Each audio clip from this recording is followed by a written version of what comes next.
ಉಡುಪಿ ಜಿಲ್ಲೆಯಲ್ಲಿ ಗೋಕಳ್ಳರ ಅಟ್ಟಹಾಸ ಮುಂದುವರೆದಿದ್ದು ನಿನ್ನೆ ತಡರಾತ್ರಿ ಐಷಾರಾಮಿ ಕಾರಿನಲ್ಲಿ ಬಂದ ಕಳ್ಳರು ರಸ್ತೆ ಬದಿ ಮಲಗಿದ್ದ ಗೋವನ್ನ ಅದೇ ಕಾರಿನೊಳಗೆ ಎತ್ತಿ ಹಾಕಿ ಕದ್ದೊಯ್ದ ಘಟನೆ ಕುಂದಾಪುರ ತಾಲೂಕಿನ ಶಂಕರನಾರಾಯಣದಲ್ಲಿ ನಡೆದಿದೆ. ಶಂಕರನಾರಾಯಣ ಪೊಲೀಸ್ ಠಾಣೆಯ ಅನತಿ ದೂರದಲ್ಲಿರುವ ಸರ್ಕಲ್ ಬಳಿ ಈ ಗೋ ಕಳ್ಳತನ ಸಂಭವಿಸಿದೆ.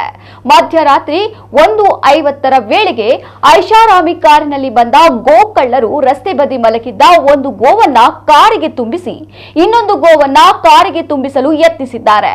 ಬಸ್ ನಿಲ್ದಾಣದ ಬಳಿ ಬೀಟ್ ಕಾರ್ಯಾಚರಣೆಯಲ್ಲಿದ್ದ ಪೊಲೀಸರು ಇದನ್ನು ಗಮನಿಸಿ ಸ್ಥಳಕ್ಕೆ ಆಗಮಿಸುವಷ್ಟರಲ್ಲಿ ಕಳ್ಳರು ಕಾರಿನಲ್ಲಿ ಪರಾರಿಯಾಗಿದ್ದಾರೆ. ಸರ್ಕಲ್ ಬಳಿ ಇರುವ ಸಿಸಿ ಕ್ಯಾಮೆರಾದಲ್ಲಿ ಈ ದೃಶ್ಯ ಸೆರೆಯಾಗಿದೆ. ಕೆಲವು ದಿನಗಳ ಹಿಂದೆಯಷ್ಟೇ ಕಮಲಶಿಲೆ ದೇವಳದ ಗೋಶಾಲೆಯಲ್ಲೂ ಗೋಕಳ್ಳರು ಕೈಚಳಕ ತೋರಿದ್ದರು.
पुलिस बनी